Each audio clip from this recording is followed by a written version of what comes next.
But yes, your challenge tonight will be keeping me on a leash, to be honest, right? Hey, welcome to Super Social Club. I'm Jeremy. This is Whisky in the Six. I'm Rob. Welcome to the Whisky Rant Podcast. It's a little crusty, It's frustrating. and it's going to be a little bit of a rant. I don't understand it. I don't know why. Some sort of injustice. Anyway, end rant. Hello and welcome back to the Whisky Rant Podcast. I'm Jeremy, I'm Rob. and tonight we are honored by an esteemed guest, one of the pillars of Whiskey Tube, Roy Aquavitae. Thank you so much for joining us. How are you tonight? Very well, and it's an absolute pleasure to be here. Happy New Year, and thanks for inviting me, boys. Sláinte. Cheers. Cheers.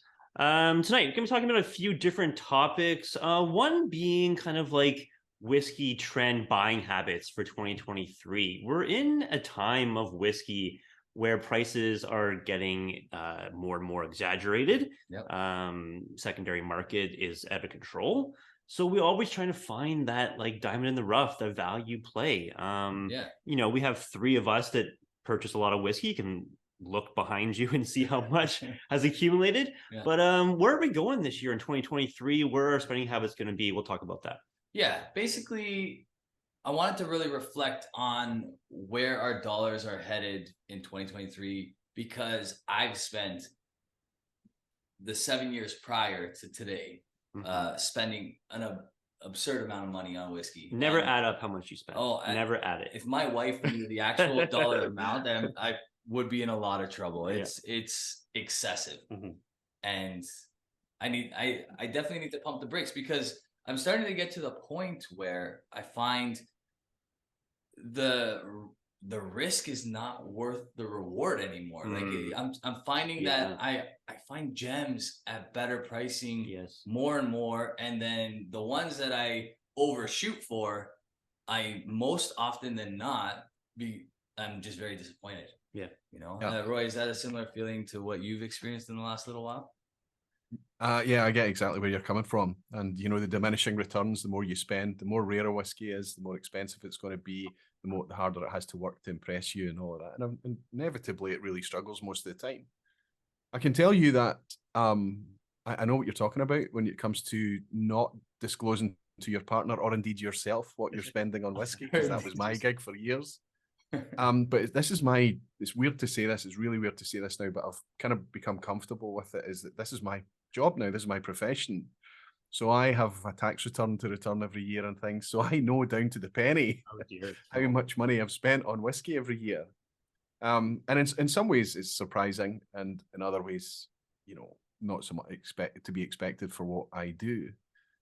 Similar to you guys, but we all started out this over accumulation through being hobbyists, through being chasing the flavor and chasing the next new experience and whatever it was, the next new fantastic thing in a glass. So I think what happens is that you do, through that exploration, is that you do start to define what you like a bit, and it should make it easier to pick your next bottle. But that is not what we do, is it? It's not what we do. We don't just want to fill a shelf with the stuff that we like right now. We're constantly wanting to try the new. I've not tried it. I've not tried that. That's enough for us to want and desire a bottle. I have not tried it. Would I be right? Oh, absolutely. Yeah. You can say as much as you like. I'm going to cut down on the spending. I'm going to cut down on the pursuit this year. Yeah.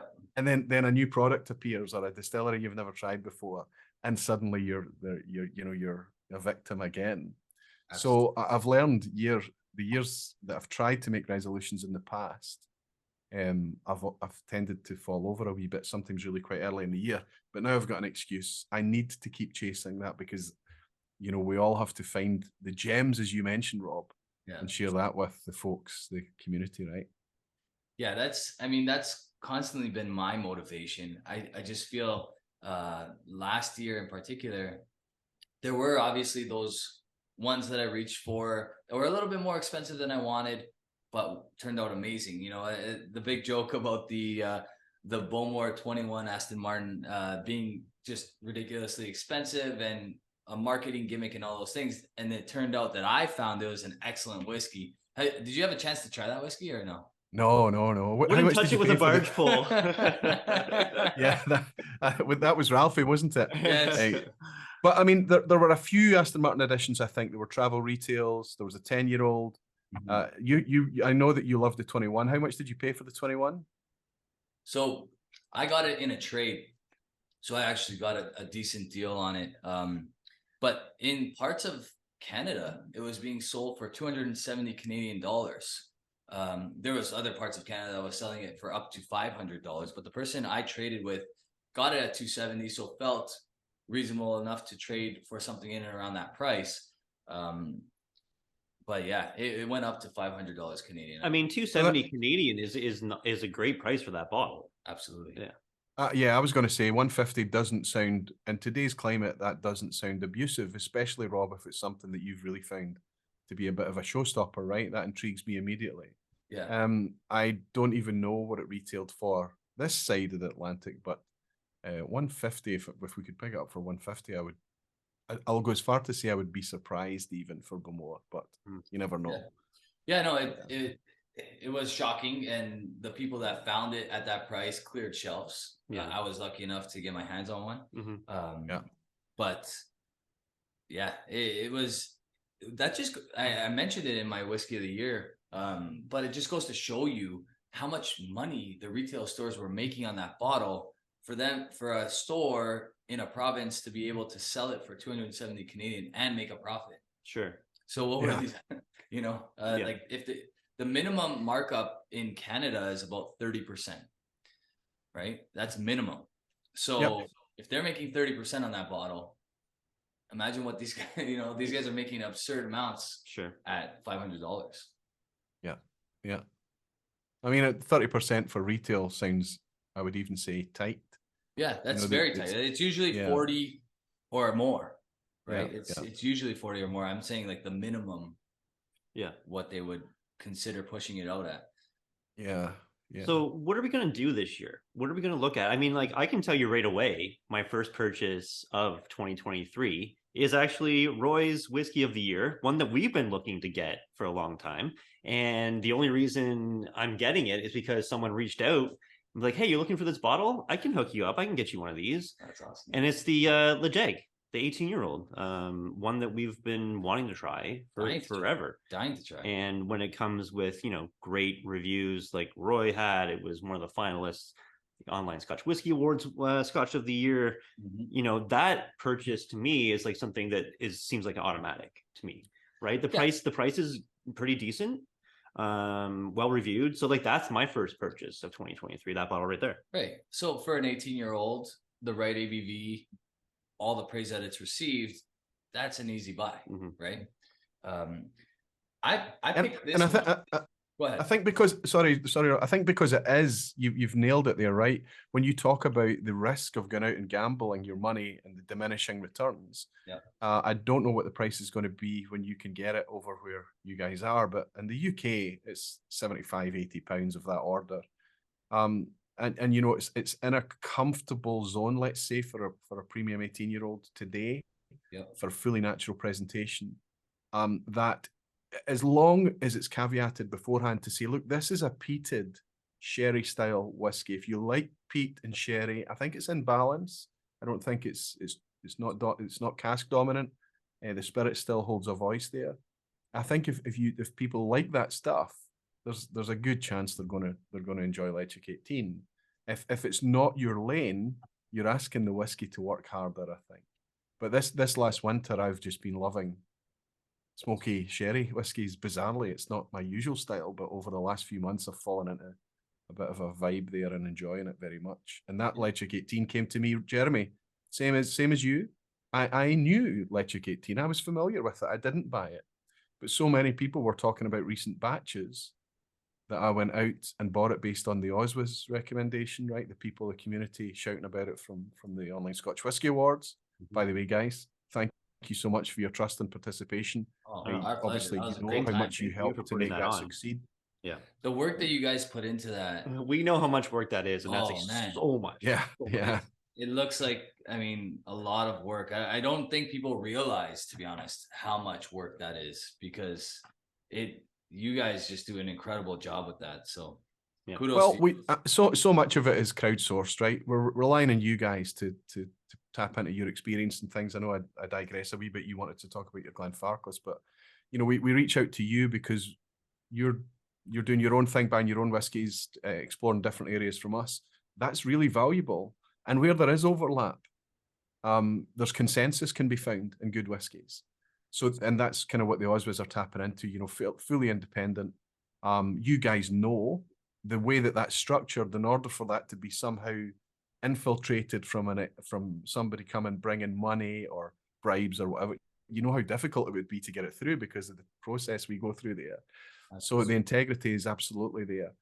It's not a perfect model because really we're asking hordes of people for their opinion in the end, but it's much more representative of the consumer, the customer, than any other awards I can think of, I think. Absolutely. I mean, we spoke about that on the rant. I'm not sure if you had a chance to watch that one, but I don't think there's no other way you could possibly put that together. I don't think it's possible, to be honest with you. It's just, there's so many moving parts that, you know, you can't make everybody represented in that. It's impossible. But you guys do our best, and you hope, because there's so much variation, you hope that year by year we're going to find ways to kind of bring new things in. I mean, there will be overlap year to year. We saw that this time around. But hopefully the depth and variation in the choice in whiskey, good quality choice, honestly speaking, I think we are genuinely in a golden age of whiskey right now, that it should be able to switch up year after year. So that's going to be interesting. And Ralphie and myself are already, as you know, committed to that in 2023. And it would be amazing to have Sipper Social Club and Whiskey in the Six along for the ride again. Absolutely. So we'll see how the year ahead goes. Yeah, for sure. A couple of things I just want to speak to before we continue our conversation. Jeremy's sipping. Everybody's looking at Jeremy sipping. Yeah, tell him what I got here. I got 4 whiskeys. 4 different whiskeys to my left here. And I hope you didn't... You kept the order of these, right? You haven't. Correct. Okay.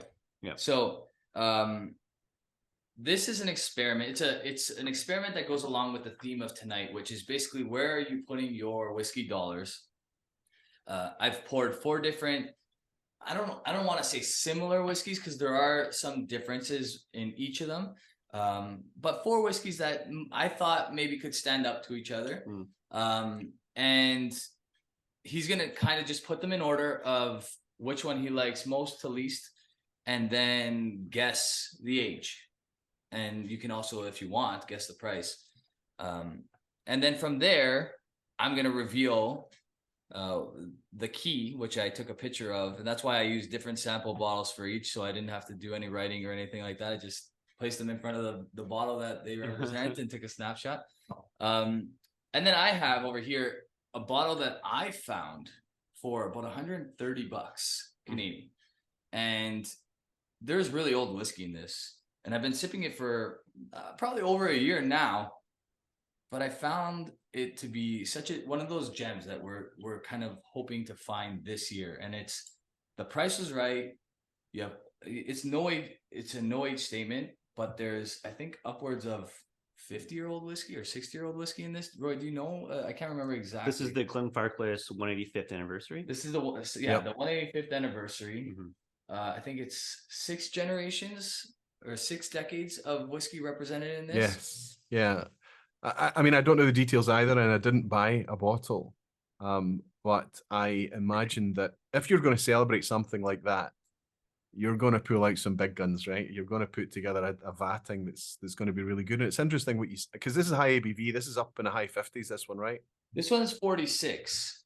Oh, it's 46? This one is 46. Okay. This one is 46. Okay. But, yeah, there might be a higher ABV one as well. I'm not sure. No, maybe not. Maybe I just remember it being higher strength. I just remember, maybe I'm getting it confused with, the 105s. Anyway, yeah, it's going to be interesting. You talked about over time, it maybe didn't blow you away at the first few sips, and it's just over the course of the last year, it's worked out to be, you've discovered it's a bit of a gem. How often do we find that to be the case, right? Well, that's as Jeremy sits there sipping wee samples. Yeah, that's the beauty of having all the whiskey that we do have, because prior to starting Whiskey in the Six, I would buy 2, 3 bottles, 4 bottles, and I would finish them before I started a new bottle. And I found that that was such a terrible way of or like knowing what I know now, such a terrible way of drinking what I was drinking, because I never got to know that whiskey over the course of the year, and really like from day one of opening till day 365, the evolution of that whiskey. And we know that there's an evolution. We've talked about that at length on Whiskey Tube as a whole. So Yep. I'm really seeing that with this, and the older whiskeys are really starting to show their face in the latter parts of this bottle, which I find interesting. Yeah. You have So is there a challenge? Is there anything to be won here, or is it just a curious outcome? Oh no, this is gonna make me look foolish, I'm sure, because I I'll say doubt like, it. oh, this is this, and you're like, guess what? It's this one. No, it's not meant to make anybody look foolish. It's, if anything, maybe I'm hoping perhaps it'll open some eyes to distilleries. If anything, that's the only objective here. It's not really, his job. I said, like, I don't want you to guess what it is. That's irrelevant. I want you to tell me what you like best. Maybe guess how old they are if you want. That's not even the importance of it. It's just, and roughly how much you would pay for each of them. I think that's actually a good exercise as well. Trying something blind, Right. and then saying, What would you pay? What would you pay for this without knowing what it is? Right. So that's kind of where I'm at with that. What are you Absolutely. drinking today, Roy? What am I drinking? Well, what I'm just about to finish is one of the gems that I've found over the last couple of years, and that's from a distillery. It's quite funny. This distillery, it's one of the legends. It's one of the globally celebrated Scotch malt whiskey distilleries. But amongst enthusiasts, there's a bit of a disconnect. We don't really connect with it. And that's down to their core range, their standard widely available core range, I think is difficult to get on with at times. But they're capable of making absolutely fantastic whiskey. Rob, you've already touched upon it. I'm in the same distillery as your Whiskey of the Year last year. This is, if this camera can focus, of course. This is Bowmore, the Vaults edition. It doesn't want to. There we go. This has been out for a few years now. I think this is probably 4 or 5 years old, this release. But this, I ignored it. I just ignored it because of the core releases, right? When I eventually did connect with this, I've maybe bought and shared upwards of 5 or 6 bottles. Wow. It's a wee bit more expensive in the UK, but I was picking this up for €57 in Germany. Wow. So when I was going over to Germany, I was able to get through Doc and friends. I was able to pick up extra bottles for a good price. So if we could find, that shows, you talked about mining for gems, right? It's not just the new distilleries. It's not just the kind of new releases from incumbent existing distilleries. There are distilleries out there that we are currently ignoring as enthusiasts because of their track record, whatever it may be, because of not, that are capable of just surprising us, really surprising us. Here's another perfect example of the same. This is what I'd really like to chase more in 2023. Surprises like this.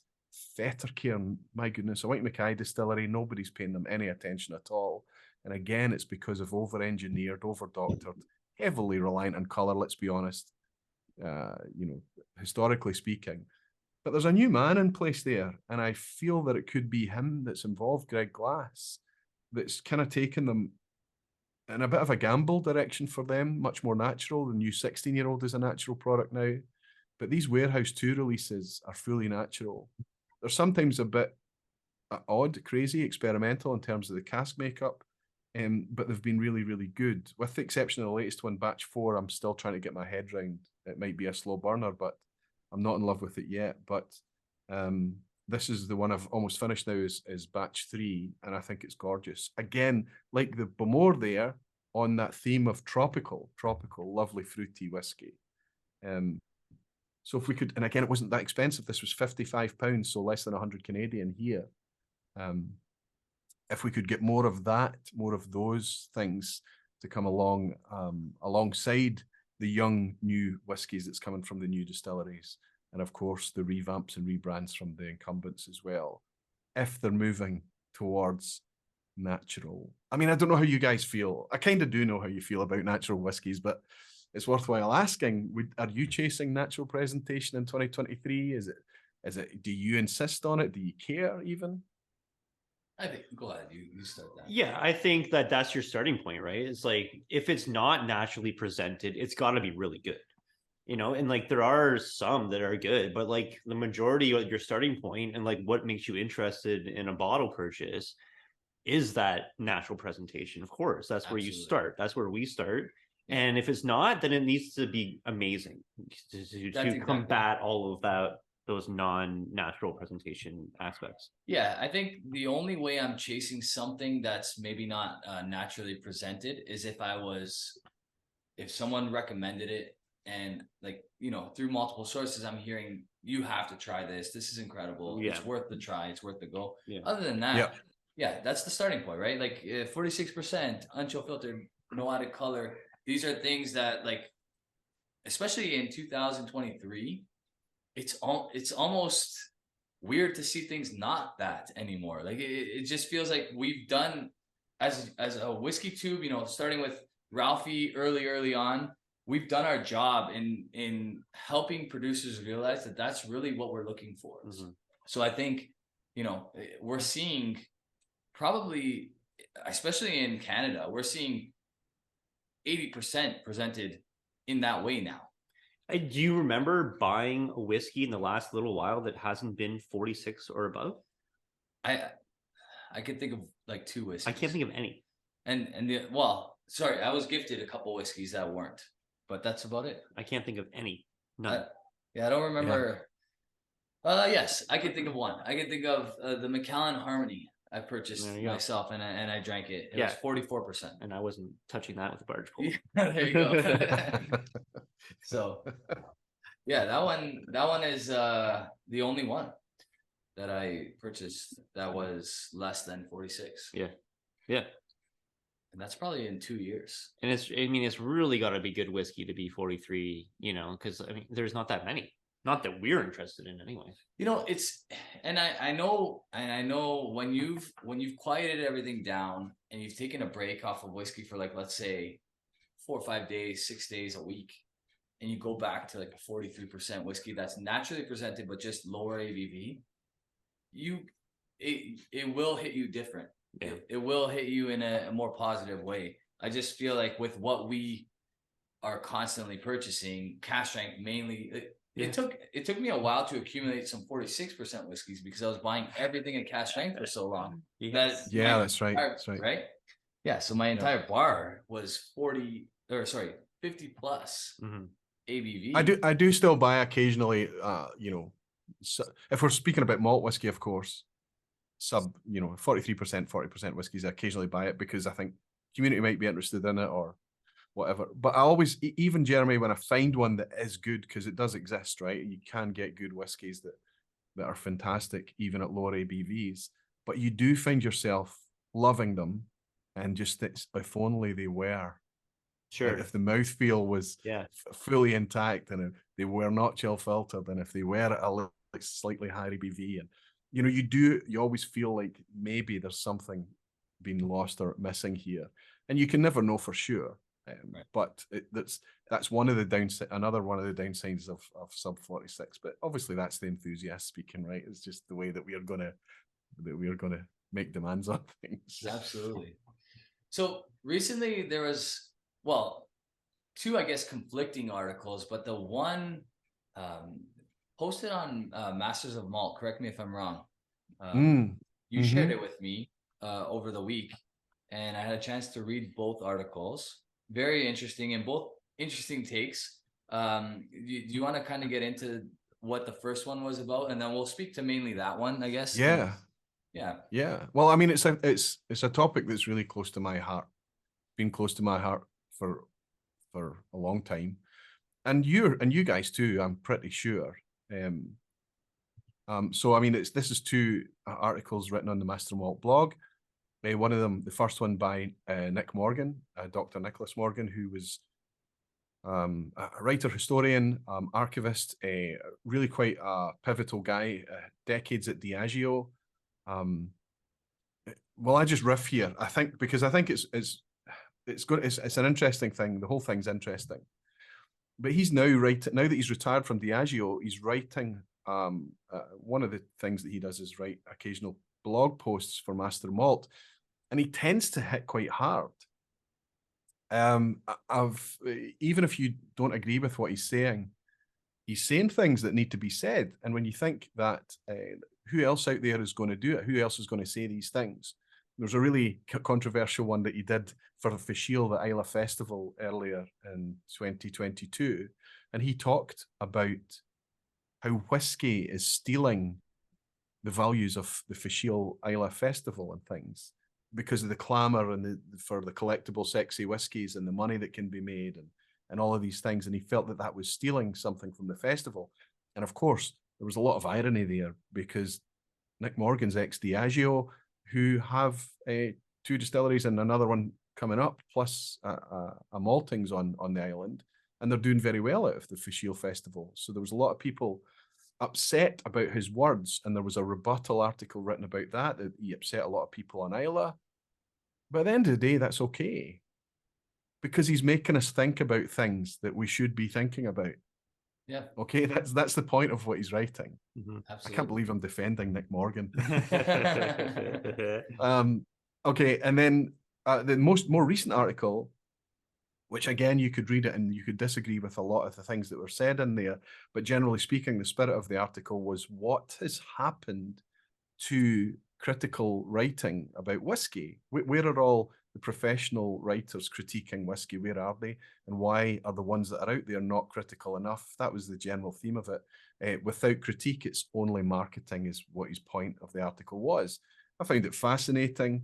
I wanted to take issue with some of it, not least the fact that I don't know how much Nick is aware of the people out there that are actively critiquing whiskey independently and turning down offers of partnership and free bottles and things like that from the industry. Because guess what? Look at over our shoulders here. We're dripping with whiskey. We've got more whiskey than we know what to do with.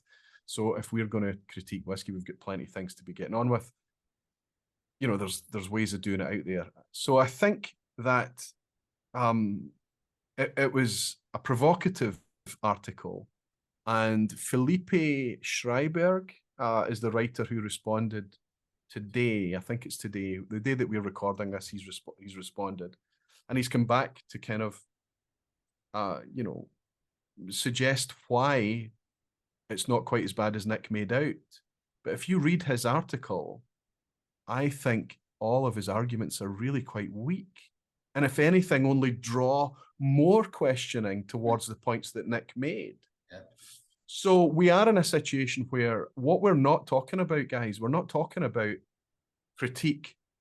What we're talking about is, as Nick put it, killing them with kindness.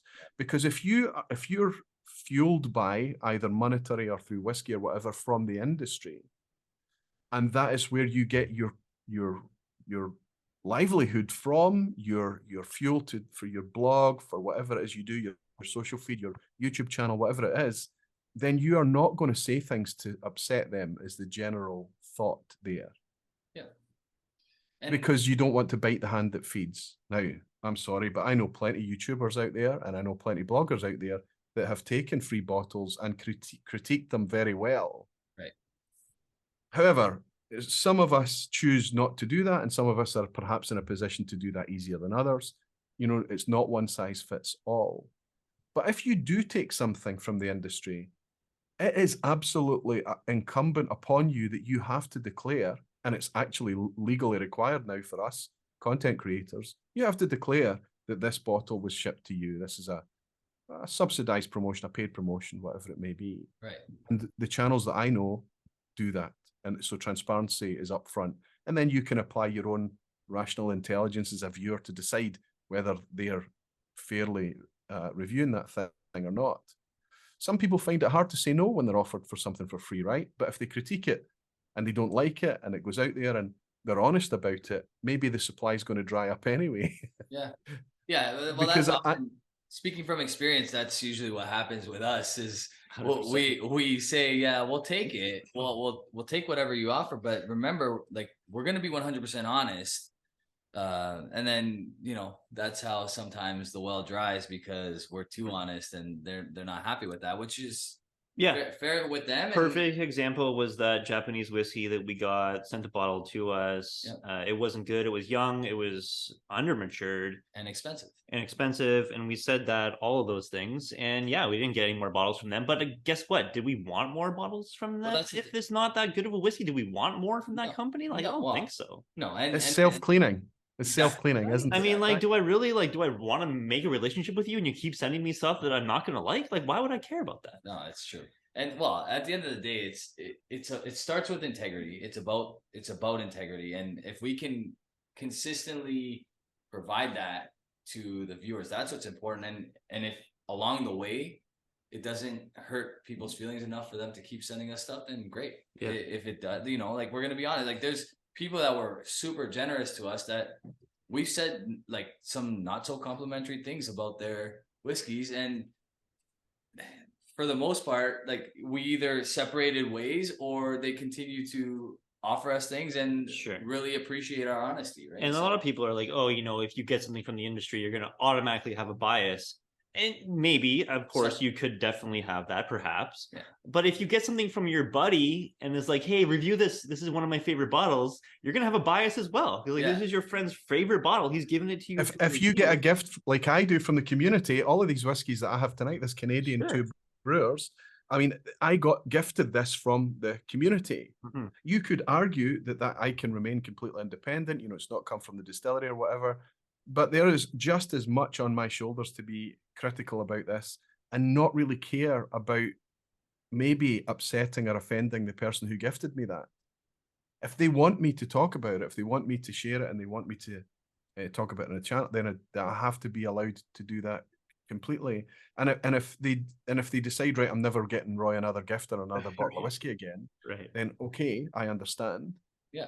But that's okay. Hopefully, at least they can say, well, you know what, he's or they're honest. There's some honesty there.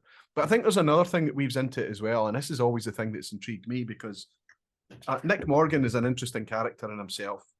Do you know about this book? No. A Long Stride. This is Johnny Walker, A Long Stride. So this is basically the history of Johnny Walker. And it's written by Nick Morgan, Dr. Nicholas Morgan. When this came out, I bought it, I read it.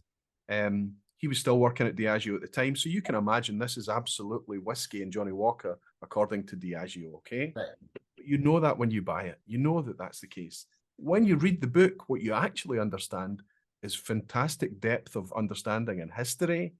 You also get much wider context outside of Diageo and Johnny Walker. You get a bit of an almost chronological map of how whiskey was built on the back of blends and everything like that. It's a fascinating book.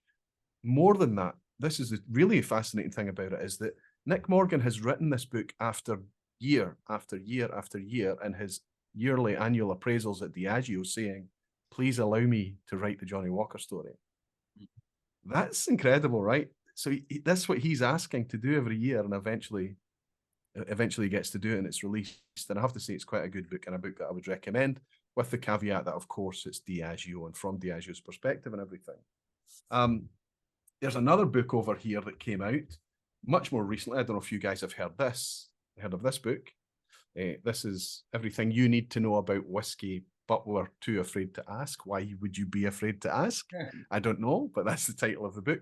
This is a Sukhinder Singh partnership with Nick Morgan again. Another good book with lots of good information in it, but he's not at Diageo anymore. So this should be fully independent. He should be free to say whatever he wants to be and be as controversial as he wants to be. It was a bit more of a letdown here in this book, because there was still there was a sense in this book that he was railing against something. He was railing against dynamics or things that he didn't enjoy, admire, agree with, whatever it is, okay? And what it comes to, and you can read it almost in the way the book is laid out, he starts to talk about expertise in whiskey. And this is the nub of everything. He starts to talk about what makes a whiskey expert, and he defines the difference between connoisseurship and an aficionado and an expert. And the example that he holds up, very valid example, by the way, he talks about David Stewart at Balvenie. 50 years in the industry. There is no question what that man has forgotten about whiskey. I will never learn. I understand he's an expert. And then he goes on to talk about a snobbery in whiskey, trying to keep it inclusive. And then he moves quite quickly into the digital online experts, self-declared whiskey experts, enthusiasts, influencers, all of these types of things. And actually, there's a bit in this book, and I kid you not, I hope I can find it as I'm speaking to you. I didn't bookmark it or anything. But he actually says the words, here it is here, whiskey experts go digital. And he says, he doesn't say it himself, he quotes somebody else. This will make you laugh. He's asking everybody if they're new to whiskey, what they should do. And he quotes a friend of his saying, taste, and taste again, says Dave Broom. Go to whiskey shows, ask why, listen to the answers, taste more. But he also talks about a German friend of his that says, drink and repeat, visit distilleries, read books, do not listen to YouTubers. Oh. And that ilk. Wow. Interesting. Right? So that's kind of, okay, that there's an emotional response in me to that immediately. So it's not what we say, it's where we choose to say it. YouTube. But what you have to do is you have to step back a little bit and say, okay, where's he coming from? Because Dave Stewart is an expert, no doubt.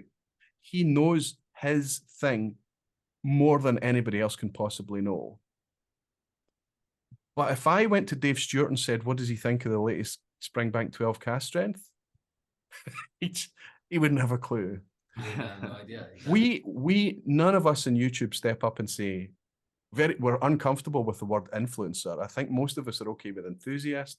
None of us, as far as I'm aware, would declare ourselves an expert, because we just know that we are not. We are inherently enthusiasts that's chosen to step behind a camera.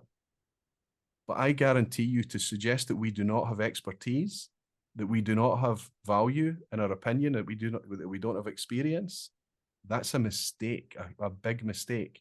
And the reason that YouTube is such a strong value proposition for anyone coming into whiskey is that very dynamic, because we are an enthusiast. We do pay for things with our own money. So we do know when we get burned, as you mentioned earlier, Rob, when it doesn't live up to expectations, and we can talk about it in a way that I don't think any of the professional journalists or writers that exist in whiskey today, who rely on the whiskey industry for their daily bread, they don't have that same luxury. So we all kind of occupy a place in this really quite complex map of kind of whiskey enjoyment. So to suggest that one needs to brush up a little bit, that's fine. I think we need to brush up as well. We need to make sure that we're up to date. We need to make sure that we're researching what we talk about. You know, we all have responsibilities. And I think the writers that Nick Morgan has pointed his latest article at in Master and Malt, they need to make sure that they are measuring the value that they're bringing. Yeah. Because sharing information is one thing, and there's a value in it. But you can't suggest that you're going to critique or have a valuable opinion on whiskey and then be in the pocket of the industry. That's broken, isn't it? Yeah. You can't critique something when you're funded by the thing.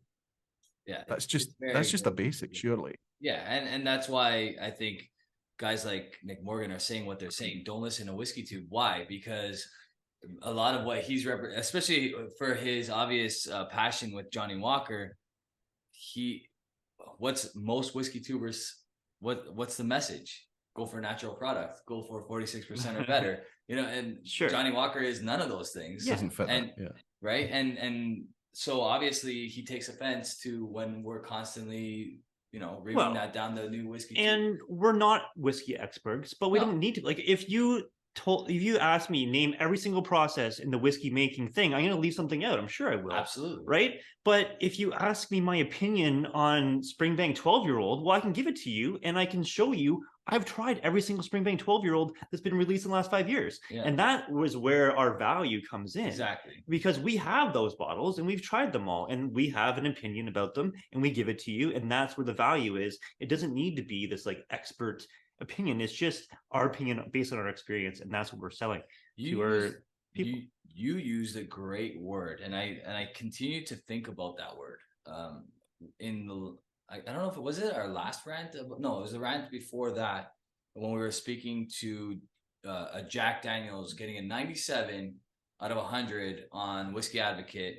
and being the number one whiskey of 2022, and use the word irresponsible.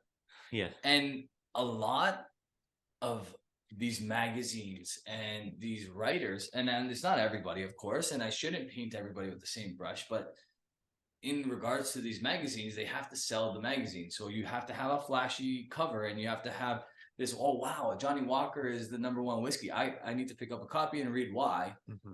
But it's irresponsible. And you're 100%, you hit it on the nail, bang on. And I do agree with Nick Morgan in where he's headed with this killing them with kindness, being too kind to whiskeys that don't deserve the kindness, essentially, is what I picked up from some of the article. And it's irresponsible to just rave about every whiskey. You can't. You know what? If you choose not to bash a whiskey, then don't review it. That's fine. That's your choice.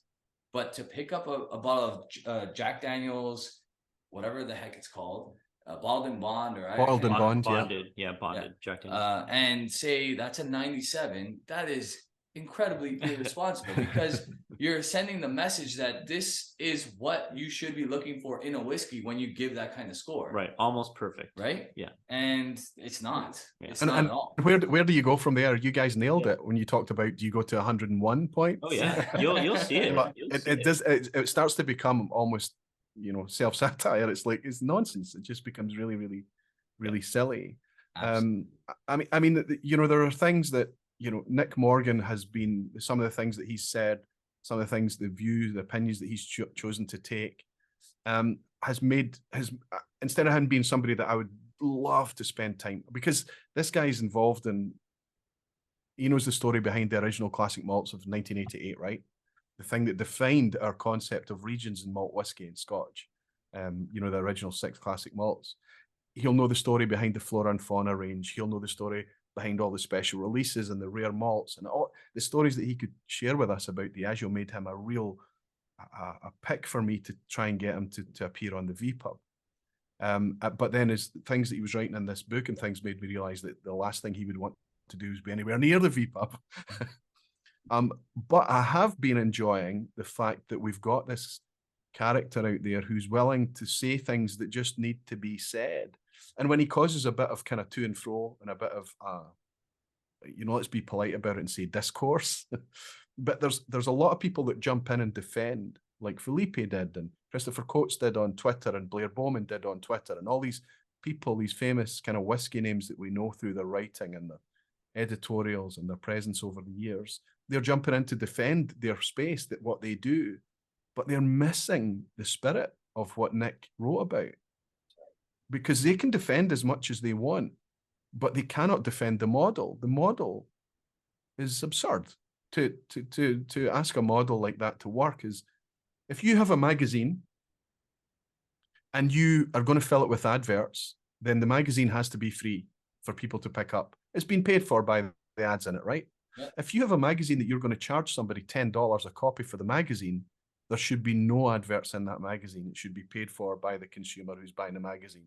Absolutely. And as soon as you blend or hybridize that thing, which has been every industry you've looked at, including whiskey for years, there are conflicts coming into this now. Where do you go to? Are you getting most of your money from people buying the magazine, or are you getting more than likely most of your money from the advertisers? So you need to choose your lane, because when you've got a foot in both lanes, it's very, very tricky to stand up to any kind of critique. But most of us have just accepted that, whether it's cars or tech or whiskey, we buy the magazines and we read them. And I know from you guys doing your rant last week that you don't buy magazines anymore. I don't either. But take the same analogy into your online space and ask the same question. Where is this opinion coming from?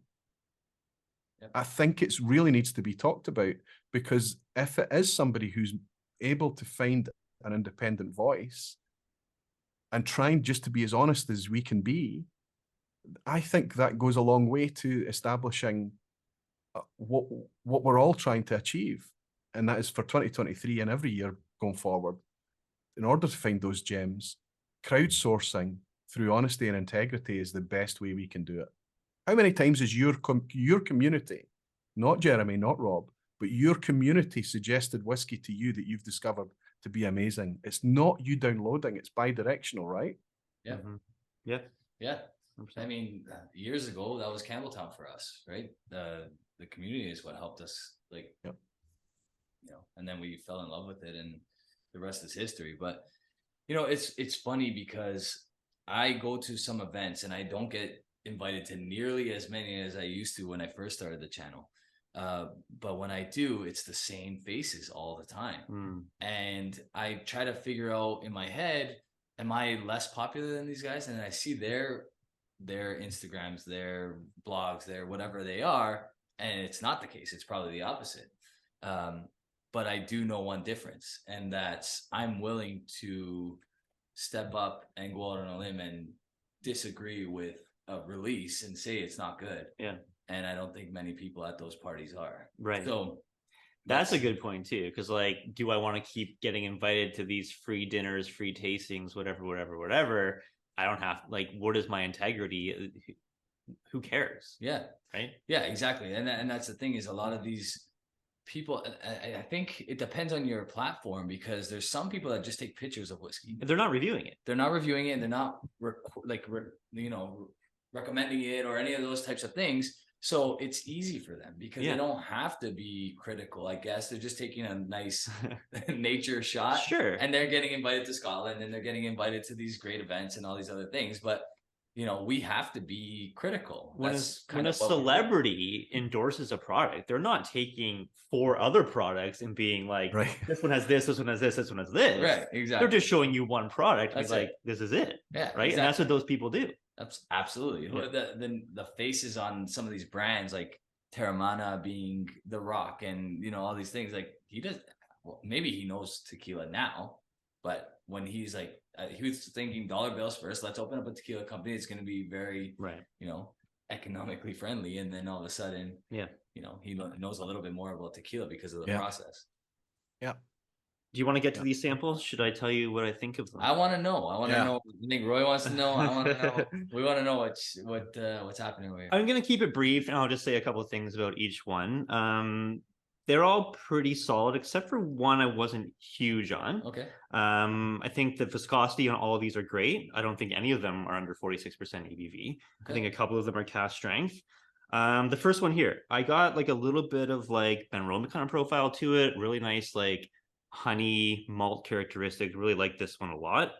The second one I thought had probably the highest ABV. Again, good mouthfeel. I would say maybe this one would be the oldest of the 4 as well. Okay. This one here was the outlier, which I was like, wasn't big on. I think like this one, I kind of got that like Hazelburn 15 kind of note. That's like, if these are your bottles, I would say that this could be Hazelburn 15, because it does have this like almost sulfurish kind of like matchstick note. It on the nose it was decent. You got it like maybe some like cured meats, but like I don't know, the finish on that one didn't really love. This one was all around pretty solid as well. I would say this would be a cask strength offering as well. Okay. Least. Yeah, I would take this one. I thought that this one was really enjoyable. Okay. I would probably take that first. And then, you know, these two I would also take, and this one I would probably pass on. I probably wouldn't buy this bottle. Okay. So what do you got? Let's see what we got here. Okay. All right. Okay, so over here, what do you got? This is the Macallan 15 double oak. Really? That was a gifted bottle. So, I mean, I tried it. I liked it. I didn't think it was worth $230 Canadian. Yeah. Right, for a 15-year-old whiskey, but and I did notice. So 43%. So 43%. Yeah. This one here is the Two Brewers 28. Okay. So this one was between 8 and 10 years old. Okay. And ABV? The ABV is 46. Okay. So I mean, it's younger, so that could just like explain why you thought it was a little bit higher in ABV. Mm-hmm. This one here is the Edward Dower 10-year-old signatory. 46%. Which batch? That the one that I had. So the one I have behind Yeah, you. I wasn't feeling that. And then this over here is the gem, in my opinion, of the bunch. And this is the Glenallachie 8-year-old. Glenallachie 8. Glenallachie 8-year-old. You like the Glenallachie 8, eh? I did. Yeah. I really like the Glenallachie 8. So, and that's 46. and that's 46. 48? 46. No, 46. 46. So there you go. Yeah, I This love one. that bottle. I love that bottle. Now, this to me is we're starting to get more interesting whiskies coming from Glenallachie. We're still a wee while away from Billy's whiskey, although his 4-year-old peated came out last year. Loved it, fantastic. I only managed to try literally one pour of it, but despite being £95 for 4-year-old whiskey, I would have taken it. That was a compelling first salvo from Billy's whiskey, but this. He's had more time. I mean, it's a cask story. You guys know this. You've talked about this. All the Glenallachie releases are cask stories. Yeah. There's nothing wrong with that. People that talk about balance between spirit and cask, fine. That's the pinnacle. But we love spirit-driven whiskies and we love cask-driven whiskies. We just need to accept that they've all got their place. That's right. That's what they are. I think this was an 8-year-old 46% version of their 10-year-old cask strength. And so much easier drinking for it. Oh, absolutely. Personally, I think there might be older whiskey in there because it does not drink young, in my opinion. It does not drink 8 years old or either older whiskey or whiskey that's now had 4 years of Billy's TLC, let's say. Right. Yeah. I mean, he's just nurturing it and the best of wood. And but it wouldn't surprise me if he was overaging because he's been doing it for years, right? For years. Yeah. Yeah. I think if it's not older, if there isn't anything older, I said this to you, then there's a good portion of age, like more than 4 years in virgin oak, heavily charred casks to kind of push it a little older, or get a little bit more cask influence in there prior to moving it in the PX and Oloroso that they move it in after, I think. But it was. The reason I did this is a $230 bottle. Yeah. Okay, so I honestly I didn't know what you were gonna choose, and I had a feeling that you might like that one because I know you like that profile. But the rest of these are all under $100. Yeah. And significantly under 100 in some cases. And I don't know personally. I don't know if this stood out as $130 more expensive than the rest. No, I wouldn't think so. And I wouldn't pay that much for that. If you're going to ask me how much I would pay for these, I think, the $100 range seems kind of standard nowadays as far as like quality whiskey is concerned. Yeah. And I don't have an issue paying $100 for a quality bottle. But yeah, I mean, like this one I did pick as the one I would take. But it was the oldest. And it just drank the best out of the four. And it's funny how ABV works when you do blinds because I find that's one of the hardest things to nail down. I was honestly telling me this is Macallan at 43. I would not have guessed that ever. When I drank it too, I did say in my head, like, I can't imagine them bottling this at 46% because it's already pushing hot at 43. Yeah. It's not hot, but it's it has a little bit of fight to it at 43. So imagine what it's like at 46. Mm-hmm. So anyway, it was. What the crazy thing is, we know that Macallan is capable of making stellar product, but in order for us to be able to taste the stellar product, we have to. You've nailed it, Jeremy. Overpay. We need to pay far too much. And right, 230. Did you say $260? Yeah, 230 Canadian. Yeah, that's insane. That's hefty. Yeah. I mean that Glenallachie 8-year-old on the far end is a $70 bottle. Right, $70 Canadian, so 35 pounds. Over Jeremy's left shoulder, there's a navy label. It could be Anok 24. Yes, that's enough. Is it okay? Yeah. Well, there's another kind of navy label. I don't know if you can get it in Canada. Talking about 15-year-old. Have you tried the Speyburn 15?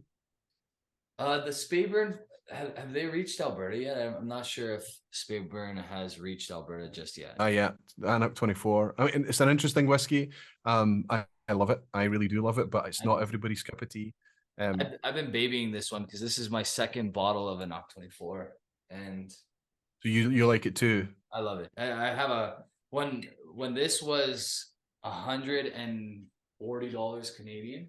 Yeah. I stocked up, and I've got one bottle left after this now, and that's it. I think Roy, you spoke to that too on a live a while ago, about whiskey hoarding or buying Do you watch my lives, Jeremy? backup bottles. I mean, I hit and miss. Like they usually air when I'm at work, but I catch the replay sometimes, and pay Thank you attention. so much. Thank you.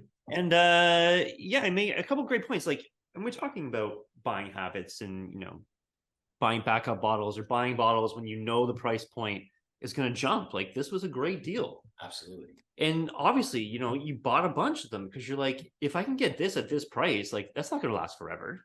And if it's a batch that you love, why not? And I remember Ralphie talking about this 10 years ago. Yeah. And he had some, what did he have? He had Balvenie, 15-year-old, the old traditional cask, right? The ex-bourbon cask, which was a great single barrel.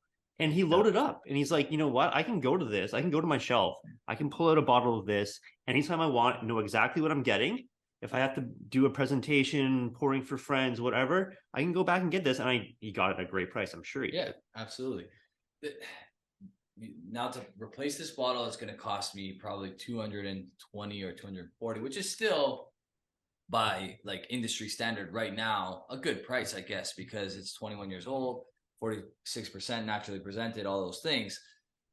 But at the time, what a steal. And another thing that I kind of did the same thing was that first release of the Aaron 18-year-old, the new release of it, like the newer bottling. It seems like the quality of the sherry cask has maybe dropped this year. I'm not exactly sure. I know Mike and Narby. No. Okay. Don't fall for it. Let me right. show you. Okay, perfect. I'm glad to hear it because I know that Mike and Narby reviewed it, and I don't know if they were as enthusiastic about it as the older batch, but I did stock up on the older batch because I absolutely love it. Well, I need to. I do have the newer one here, but this is the one you're talking about where it's really quite dark, yeah. Yes. Yeah. And this is when you talk about the new bottling, you're talking about this new livery, right? Yeah. Yep. My camera's having problems tonight, but if I tap on it, it should. So I need to. So the other one's here is probably upstairs because I've been enjoying it so much. And I think that too many bottles on the shelf. I mean, I can go and get it. There it is there. Just every corner of the place. You're good at editing though, right, Jeremy? So I mean, if you see this is the newer version. That doesn't look that much. You see my face right through that, right? Yeah. It's much paler. Yeah. So that's confusing the activity of the sherry cask with the quality of the sherry cask. If you wanted the new RN18 to be exactly like this, yes, you're disappointed. If this is your lane, this is going to potentially, but it's only going to disappoint you for a little while. This is fabulous whiskey. Okay. Fabulous whiskey. I've already bought a second bottle of this because of how well this went down over the holidays. And I don't think it's going to hang around so much because it's not the same, but it's malt whiskey. It's batch made. It's really hard to make it the same. And I think that what often they do is they make a lesser whiskey, trying to make it as close to the last one rather than just making the best whiskey they can and embrace batch variation, right? Yeah, that makes sense. So this is, I would take this over this in a replacement bottle. I like to Mike and Narby are some of the most fascinating, trustworthy, amazing guys to watch sipping whiskey that exist on YouTube. Yep. You're talking about malt reviews, right? Yeah. Yeah. Just amazing. And the stuff that they enjoy for us is just so that we can vicariously sip things that we will never even see on a shelf, let alone hold in our hands or taste in our mouths, right? Exactly. So it's amazing that those guys are there, and I absolutely trust what they enjoy. But the greatest thing about whiskey and Whiskey Tube is that it's open for all opinions, and there's no way that you'd ever get into a fight over is that one better than the other, because we all know that whiskey doesn't play like that, right? So no, it's I'm glad you're saying that because I will continue to buy it. I bought the new bodegas and I stocked up on them, thinking they were going to be similar to the last batch, and I wonder if from 2019 to late 2022 or early 2022, whatever it was, that the whole color driven whiskey really took its like I don't know, pinnacle. Yeah. It Yeah, just yeah. that, like everything had to be color dark whiskeys. That was the fad, right? And I don't think that they were achieving that with just sherry. I think the only way you can actually properly achieve that is by heavily charring your sherry cask in order to get that dark of a color. Because when you look at a sherry glass, very few are darker than this. Like very few are darker than that. Just Oh, you mean a glass of actual sherry? actual sherry, yeah. Yeah, well, I mean, Oloroso tend to be, these kind of hues. PX Pedro Jimenez are going to be super dark and rich. I've got Pedro Jimenez up the stairs. There's some over here. You can't see through it; it's black. And so there are really dark cherries. So, but you make a fantastic point. It's a mistake to always assume that the color of the whiskey has come from the previous incumbent liquid. That's more often than not the case. Is that you're going to get a lot of color is going to come from the wood, but there is often a lot of the previous incumbent in that wood too. Right. So, very active, very new oak, depending on how, in the case of sherry cask toasting, and in the case of American white oak, typically charring, you're going to get a lot more activity through there. Sometimes you can have 3-year-old virgin. Well, we know bourbon, right? We know what that can do to bourbon, right? When it's natural, it can be super, super dark. Yeah. I think that the biggest thing that we can do going forward, all of us, is to enjoy color and appreciate color and talk about the color when it's natural. It's natural, exactly. Because we know from our experience that a pale whiskey can be, some of our favorite whiskeys that we've ever had can be pale, right? Absolutely. Some of our favorite whiskeys can be very dark. Color is not a guarantee of anything other than just part of the appreciation, just part of the story, part of the history of the whiskey, the enjoyment of it. Yeah. Until it's faked. Then it's shit. Then it's just taken away from us. It's a part of the enjoyment that's stripped from us. So if it's natural, even the palest whiskey can be, I feel, enjoyed. But yeah, you were right. There's a new Lindor's. I guess that Lindor's hasn't made it to you guys yet, has it? Yeah, I have a bottle of Lindor's. Yeah. Well, let me show you this one if I can find it. Yeah, that's it right there. And that's only what, like 3 or 4 years old, Roy? Yeah. And this is natural color. How do we know? Because it says on the label 49.4% ABV. Now, a lot of people are complaining about let's say faults in this whiskey, that it's young, that it's still a bit thin on the palate, that it's not very viscous, that it's not. I have to say that out of all the new whiskies that we can buy out there, I mean, what we're talking about is we're able to try these new whiskies at a very, very unique time in their history, literally as these whiskies are developing in front of our eyes, as they're playing with them and things. This is a brand new young whiskey that I can pour for somebody who is really afraid of whiskey, just curious, just coming into whiskey. And they can taste this and enjoy it. It's full of red fruit. It's really, really easy to drink, despite that close to 50% ABV. Is this the best whiskey you'll try in 2023? No, not at all. But it's very interesting. And it's a very fantastic example of the type of colour that you can get even at a very young age from a very active cask. I find it so interesting because even if you think back 10 years ago, or well, 5 years ago, there was very few, if any, whiskeys that looked that dark. I can't at that age they didn't exist. Yeah, and even older, like up to 25 years old, very few were coming in at that color. Remember like the whole like wine cask finishing phase that happened in like 2019 or whatever it was? Everything came out with like wine cask finish. It was insane. Right, like the Long Row Red series was like getting to its pinnacle, and everyone knew about that. Yep. And then Deanston came out with a whole bunch of them. Some of them are great, but it seemed like you kept getting hit and hit and hit with all these like interesting, sometimes good, sometimes not that good wine cask finishes. It hit the market huge all at once. Yeah, I think they were trying a lot, and it seems like that's all settling down now, and it's going back to just like stick. I don't know. Well, who knows? Maybe not. Maybe it'll it'll. No, I think that what we're seeing is that all individual distilleries, whether they're big or small or in between, they're all kind of starting to enjoy stretching the envelope a little bit and playing, rather than just them having a distillery style like it was in the old days when they were making product for blends, right?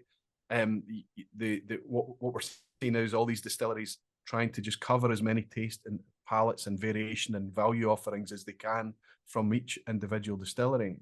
So I think we're still going to see a lot of, finishing, additional maturation. That's not going to go away. What's going to be interesting is to see how the core ranges, what they feel is their best representation of the product, how that develops. Because they can play and experiment as much as they like, but I think that what's going to happen in 2023 is we're not going to have the money to spend on all of this plethora of offerings, right? We're going to start to choose and be much more careful, and we're going to want to find anchors to rely on and things that are a wee bit more kind of known. You and I, we can experiment and throw and risk and gamble on whiskies because of what we do and but there's a lot of people out there that rely on us to do that work for them, and they're going to be wanting the more reliable things, the less risky, the less transient, maybe is a good word. I don't know. Is that something you feel, Roy, the pressure of, people kind of directing us toward certain whiskeys, and spending that extra cash that maybe we weren't really lined up to spend, just to give them the go ahead as to, you can spend the money because I did and it's good kind of thing, McAllen 15 double cast. Yeah, that's the reason. I know. Yeah. Kind of backfired, but it was educational for sure. Well, we all read the comments, don't we? And the opening sentence is, "I just went out and bought this based on your recommendation." Right. And the next, you feel your heart in your chest, right? The next line, the next words that you're going to read, because you realize what we do for fun and we do for passion and we love what we do. But we realize that there's genuine money being spent based on what we say and what we share. I would say more than 90% is positive. And it may be that the people have negative experiences just don't tell us. But there are some people that come back and say, it just wasn't for me, I'm a wee bit upset. And normally I reach out to them and I say, well, if it's something that I particularly love, if it was a bottle of this, I'd say, I'll trade it with you. Send it over. What do you like? And I'll have it. Because let's be honest, if we are independent and when we are driven by passion and all of these things, when we do hold a bottle up to the sky, even like your Bamore 21 Aston Martin, Rob, you've genuinely loved that whiskey. Yeah, I do. You've just loved it. You've said, this is why I love whiskey. You need to talk about that. Yeah. And it's what makes your content enjoyable to watch. Now, it's nice if you can spice it up with things. Well, I tried this one and it wasn't so good, and here's why. But genuinely, the real thing that people tune in for, I believe, is the epiphanies. Yeah. The really exciting things, the stuff that they love. It is no coincidence that the best performing YouTube videos are top 5s. Yeah, right? Absolutely. Oh yeah, for sure. Next time on the Whisky Rant Podcast. There's this whole thing now is like, I don't know how much you paid attention to the comment section when you were doing the Oswas, probably not too much because you were busy with other things, but when Springbank was announced Whiskey of the Year, you had a lot of people being like, so deserving, awesome, great. And then you had a lot of people being like, ugh. Yeah. There's level of disdain where it's just like people are fed up with everyone talking about Springbank because they can't get it in their area. And they're just sick of it. They're sick of being told. Yeah, Mr. Springbank, you're doing such a great job that there's no way you should get an award, right? I know. You're just doing too good. You don't deserve this one.